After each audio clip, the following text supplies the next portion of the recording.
Good morning students. तो आज हम पढ़ेंगे कक्षा 8वीं में विषय गणित के अंतर्गत अध्याय 2 घातांक।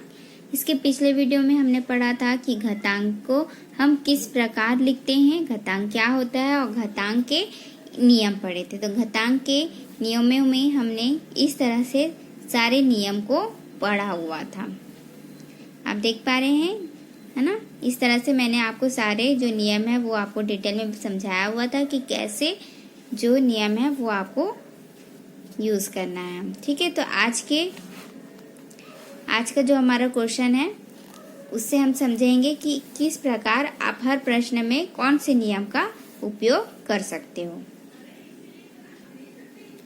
चलिए, तो अब हम पढ़ते हैं प्रश्नावली 2.1 जिसमें आपको प्रश्नों को हल करना है। पहला प्रश्न आपको दिया है सरल कीजिए। इसमें मैंने फर्स्ट नंबर का क्वेश्चन लिया है -5 के घात में 3। ठीक है, -5 के घात में 3 यानी कि -5 जो है वो 3 बार दिया गया है।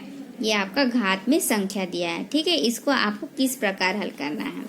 तो आपका क्वेश्चन इस तरह से दिया है। आपको यहाँ पर क्या करना है, सबसे पहले ये माइनस को हटाना है।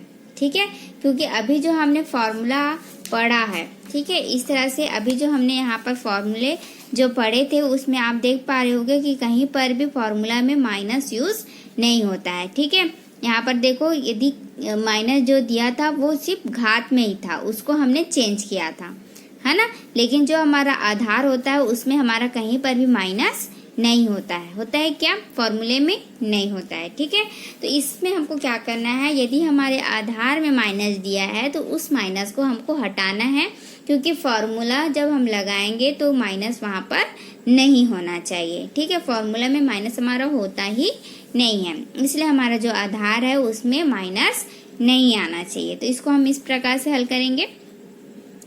ये जो माइनस है, ठीक है, ये -1 अलग हो जाएगा। ठीक, -1 जो है वो अलग हो जाएगा, गुणा करके हम 5 लिखेंगे और पूरे के घात में 3 लगाएंगे। ठीक है, ये इसको हम कैसे तोड़ें, देखो 5 एक कम 5 ही होगा और प्लस माइनस माइनस होगा। ठीक है, ये हमने पहले भी पढ़ा।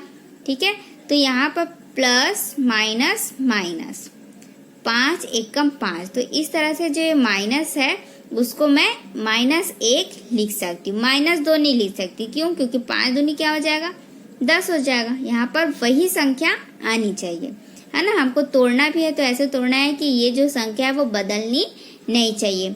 घात में 3 था तो घात में 3 ही लिखा है। ठीक है, इसके बाद मैंने आपको फॉर्मूला यहाँ पर बताया हुआ था, क्या बताया था कि a गुणा b पूरे के घात में यदि m है तो आप उसको a के घात में m गुणा b के घात में m लिख सकते हो। ठीक है, इस तरह से मैंने आपको यहाँ पर बताया हुआ था फॉर्मूला। ठीक है, आपको याद होगा, मैंने आपको यहाँ पर इस तरह से बताया हुआ है। देखिए यहाँ पर मैंने बताया हुआ है, देखो a के घात में m गुणा b के घात में m बराबर क्या हुआ, a गुणा b के घात में m। ठीक है, यदि दो संख्या जो है वो गुणा में है, पूरे के घात में m है, तो उसे अलग अलग घात में हम लिख सकते हैं। ये मैंने आपको बताया हुआ था फॉर्मूले में।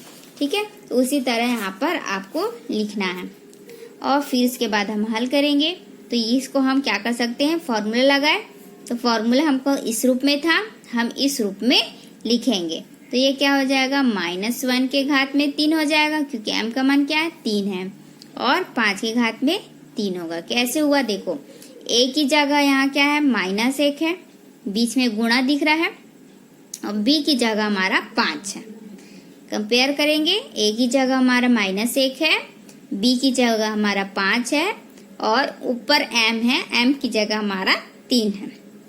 तो इस फॉर्म में हमारा है, हम इस फॉर्म में लिखेंगे। तो a की जगह हमारा क्या है, -1 है, तो ये -1 हमने लिखा। उसके घात में m है, तो m का मान क्या है हमारा 3 है, तो ये मैंने 3 लिखा। फिर बीच में गुणा है तो गुणा लगाए, और b है यहाँ पर क्या है, 5 है ना, तो 5 लिखा, और उसके घात में m है तो यहाँ पर घात में 3 ही आया। ठीक है, उसके बाद हम लिखेंगे तो -1 के घात में 3। तो मैंने आपको फॉर्मूला बताया था कि -1 के घात में यदि विषम संख्या आ रही, देखो यहाँ पर विषम संख्या है ना 3, सम संख्या रहता है तो अलग होगा, विषम संख्या होगा तो अलग। मैंने बताया था कि -1 के घात में यदि सम संख्या है तो उसका मान 1 हो जाता है, और -1 के घात में यदि विषम संख्या है तो उसका मान क्या हो जाता है, -1 हो जाता है। ठीक है, और इधर क्या हो जाएगा, 5 के घात में 3, ऐसे। ठीक है, ये हो गया। ये मैंने फॉर्मूला बताया था आपको कि -1 के घात में यदि विषम संख्या है तो उसका मान -1 हो जाता है, ये मैंने आपको बताया था। ठीक है, तो इस तरह से क्या हुआ, 5 के घात में 3 यानी कि 5 को कितनी बार गुणा करना है, 3 बार गुणा करना है। तो आप यहाँ पर 5 को 3 बार भी लिख सकते हो ऐसे।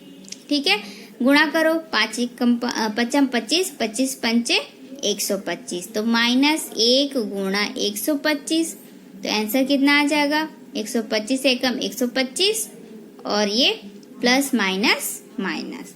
तो इस तरह से क्या हुआ, क्वेश्चन पूरा सॉल्व होगा।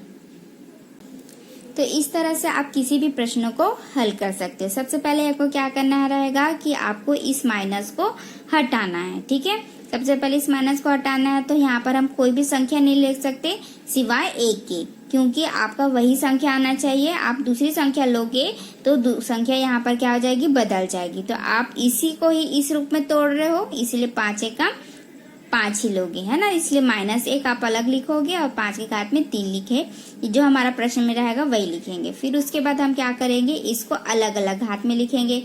तो उसके लिए भी हमने फॉर्मूला पढ़ा हुआ था कि a गुणा b पूरे के घात में m है, तो a के घात में m गुणा b के घात में है, यानी कि जो हमारा वेरिएबल है, चर है, वो पूरे के घात में यदि m है तो उसको हम अलग अलग घात में लिख सकते हैं।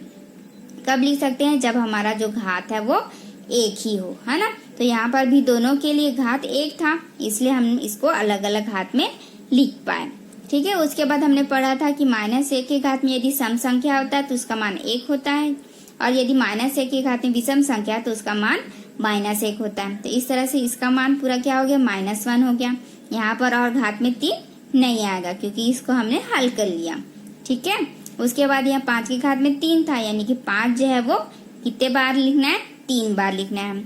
अब इसके बाद हम जब गुणा करेंगे तो 5 25, 25 पंचे 125 हो गया, और 125 का जब हम 1 से गुणा करेंगे तो 125 आएगा, और प्लस माइनस माइनस होगा। तो इस प्रकार से हमारा यहाँ पर आंसर कंप्लीट हो जाएगा। ठीक है, तो इस तरह से आपको जो सरल कीजिए बोला है उसमें आपको 4 क्वेश्चन दिया है, चारों क्वेश्चनों को आपको इसी तरह से हल करना है। चलिए अब इसका हम सेकंड क्वेश्चन पढ़ लेते हैं। सेकंड क्वेश्चन हमारा है, निम्न को घातांक के रूप में लिखे। घातांक के रूप में लिखने बोल रहा है तो आपको यहाँ पर घात के रूप में लिखना है। ठीक है, तो यहाँ पर क्वेश्चन आपको फर्स्ट क्वेश्चन बोल रहा है 5 के घात में 4 गुणा -5 के घात में 2। इस तरह से आपको क्वेश्चन दिया है। देखो यहाँ पर अभी धन में है ना, और यहाँ पर ऋण में है।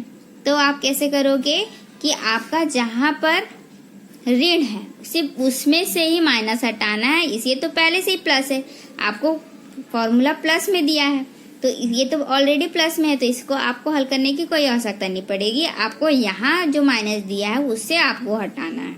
ठीक है, तो इस तरह से हम लिखेंगे हल 5 के घात में 4 गुणा -5 के घात में 2। ये आपका क्वेश्चन है।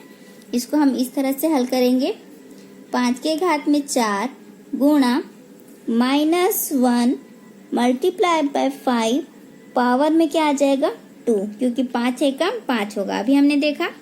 उसके बाद क्या करेंगे, 5 के घात में 4, अभी हमने फॉर्मूला पढ़ा कि a गुणा b पूरे के घात में यदि m है तो उसको हम क्या लिख सकते हैं, a के घात में m गुणा b के घात में m, यानी कि अलग अलग घात में उसे हम तोड़ सकते हैं।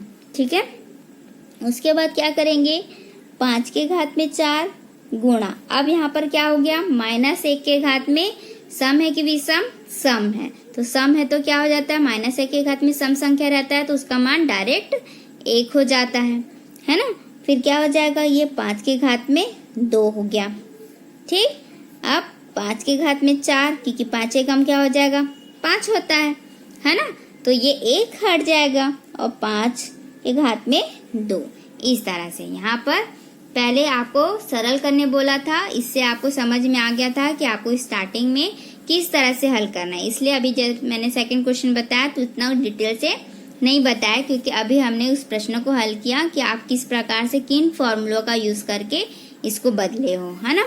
तो वैसे यहाँ पर मैंने सेम किया, यहाँ पर -1 लिया, उसके बाद फॉर्मूला यूज किया a के घात a गुणा b पूरे के घात में m बराबर क्या होगा a के घात में m गुणा b के घात में m। फिर मैंने यहाँ पर फॉर्मूला यूज किया कि -1 के घात में यदि सम संख्या है तो उसका मान डायरेक्ट 1 हो जाएगा, ठीक। और फिर ये 1 से गुणा होने से वही संख्या आती है, इसलिए क्या हुआ 5 के घात में 4 गुणा 5 के घात में 2।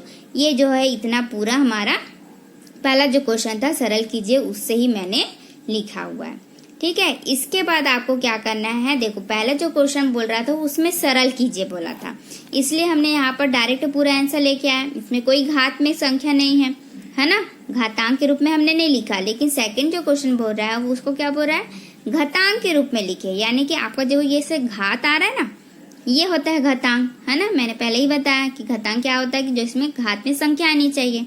तो यहाँ पर भी जो हमारा आंसर है उसमें भी घात में संख्या आनी चाहिए, ठीक है। लेकिन ये देखो यहाँ पर कितनी संख्या दिख रहा है, 2 संख्या और बीच में गुणा दिख रहा है। जब गुणा दिख रहा है तो आपको क्या करना है, यहाँ पर गुणा करना है। तो ऐसे आपको अलग अलग गुणा नहीं करना है, यहाँ पर हमको घातांक का फॉर्मूला लगाना है। वो फॉर्मूला क्या होगा, देखो ये क्या फॉर्मूला हो जाएगा हमारा, x के घात में m गुणा x के घात में n। यहाँ पर देखो दोनों आधार हमारा 5 5 है, यहाँ पर आधार हमारा सेम होता है ना, x x होता है और जो घात होता है वो अलग अलग होता है। तो यहाँ पर भी घात देखो अलग अलग है, तो ये फॉर्मूला फिट हो रहा है कि नहीं। यहाँ पर x x है, यहाँ पर 5 5 है, यहाँ पर m का मान 4 है और n का मान 2 है। पहला घात m है तो यहाँ पर पहला घात 4 है, इसलिए m का मान क्या हुआ, 4 हुआ। दूसरा घात क्या है हमारा, n है, इसलिए दूसरा मान जो क्या हुआ, n का मान हुआ, ठीक है। तो इस तरह से फॉर्मूला पूरा लिखेंगे। क्या होता है फॉर्मूला, x के पावर क्या होता है, जब गुणा होता है संक्रिया तो घात क्या है, जुड़ जाता है, ठीक है। तो इस तरह से पूरा फॉर्मूला आप लिखोगे, उसके बाद फॉर्मूले में मान रख दोगे, ठीक है।